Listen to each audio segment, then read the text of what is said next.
Hello everyone, কেমন আছেন সবাই? নিশ্চয়ই খুব ভালো আছেন। আমিও ভালো আছি। আবার চলে এসেছি একটা চিকেনের রেসিপি নিয়ে। আগের দিনের ভিডিওটার শেষে আমি বলেছিলাম এটাতেও একটা টুইস্ট আছে। টুইস্ট তো থাকতেই হবে রান্নায়, মাঝে মাঝে একটু টুইস্ট না দিলে না মুখের স্বাদটার পরিবর্তন হয় না। আর আমার বাড়িতে তো জানেন চিকেন ভীষণভাবে হয়, কারণ আমার বড় ছেলে মাছ খায় না, তো ওর জন্য আমাকে চিকেন করতেই হয়। তো মাঝে মাঝে একটু টুইস্ট দিতে হয়, নাহলে বড্ড একঘেয়ে হয়ে যাবে না বলুন? তো আজকে চিকেনটা বানাবো বুঝতেই পারলেন আম দিয়ে, তবে পাকা আম না, এটা কাঁচা পাকা আম, মানে খুব একেবারে খাট্টা না আর মিষ্টিও না। মিষ্টি না বললেই চলে, তবে খাট্টাটাও অত বেশি ছিল না। তো তেলে দিয়ে দিলাম হচ্ছে পেঁয়াজ, আদা রসুনের পেস্ট, নুন, হলুদ, লঙ্কার गुঁড়ো আর चिकन। हेलो दोस्तों, कैसे हैं आप सब? तो चलिए, मैंने तो बोली हूँ ना कि मैं कोशिश करूँगी सभी के लिए वीडियोस बनाने के लिए। तो आप लोगों को बता दूँ, मैं थोड़ा-सा ट्विस्ट डाल कर चिकन बनाएँगे। आप लोगों को दिखाई दिया कि मैंने आम लिया हूँ, और पका आम नहीं है, उसमें कच्चा-पक्का मिला के है। वो थोड़ा-सा खट्टा कम वाला आम है। तो उसी को मैं सोची थी चटनी बनाने के लिए, तो फिर उसका चेंज किया। मैं बोला चलिए आज तो चिकन बनाने वाली हूँ, तो उसमें थोड़ा ट्विस्ट डाल देती हूँ। तो इसीलिए मैंने ऑयल में प्याज, अदरक, लहसुन का पेस्ट, नमक, हल्दी, लाल मिर्च पाउडर और चिकन डाल दिया। अभी इसको अच्छे से भूनेंगे। और जो मैंगो मैंने लिया है ना आम, उसको थोड़ा-सा ट्विस्ट डालने के लिए मैं लिया हूँ, क्योंकि मेरे घर में चिकन बहुत ज़्यादा बनता है, क्योंकि मेरे बड़े बेटे मछली नहीं खाते हैं और हम लोग बंगाली है, तो आप लोगों को तो पता है माछी भाते बंगाली। तो फिश भी बनते हैं।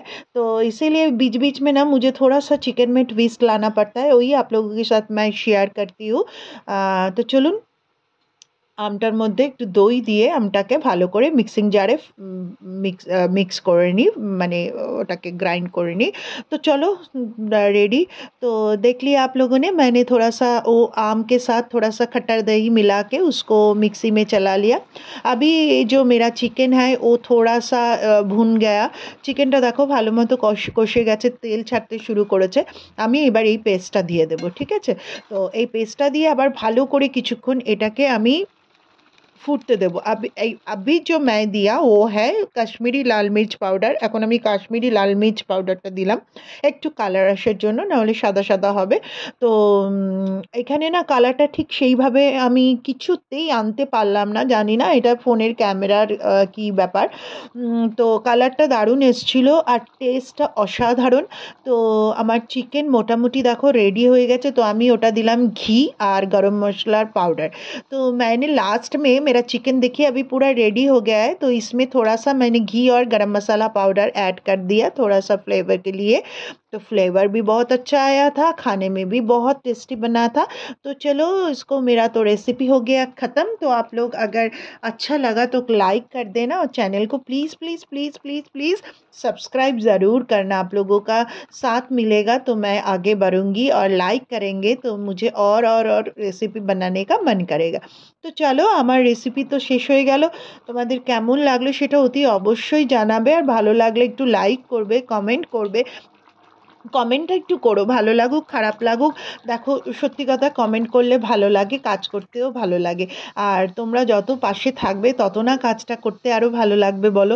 তো প্লিজ একটু লাইক করো, কমেন্ট করো, আর ভালো লাগলে পর একটু সাবস্ক্রাইব করো। সাবস্ক্রাইব করলে চ্যানেলটা একটু বড় হবে, আমার ফ্যামিলি মেম্বার্স বাড়বে।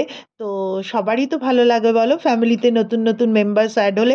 তো প্লিজ একটুখানি কষ্ট করে একটুখানি সাবস্ক্রাইব করে দিও, আর নোটিফিকেশনের বেল আইকনটাকে প্রেস করে দিও, তাহলে যখনই আমি কিছু ভিডিও পোস্ট করব, রেসিপি সাথে সাথে আমি একটু ব্লগিংও দেব, কারণ ব্লগ চ্যানেল যেহেতু। তো সেটা একটুখানি তোমরা ভিডিওগুলো দেখো, স্কিপ করো না, পুরোটা দেখো, ভালো লাগবে। আর তোমরাও না মাঝে মাঝে এরকম মানে রান্নার মধ্যে টুইস্ট দাও। কিচ্ছু না, কোথায় কি উপকরণ নিজের মনের মতো করে বানাও না, দেখবে ভালো। আরে হয় ভালো হবে নয় খারাপ হবে, তাতে কি আছে? একদিন খারাপ হলে বুঝে গেলে ওটা দিলে খারাপ হবে, কিন্তু ভালো হয়ে গেলে তো তুমি একটা নতুন কিছু ইনভেন্ট করে নিলে বলো। তো চলো টাটা বাই বাই, সবাই ভালো থেকো, সুস্থ থেকো, হাসি খুশি থেকো, টাটা।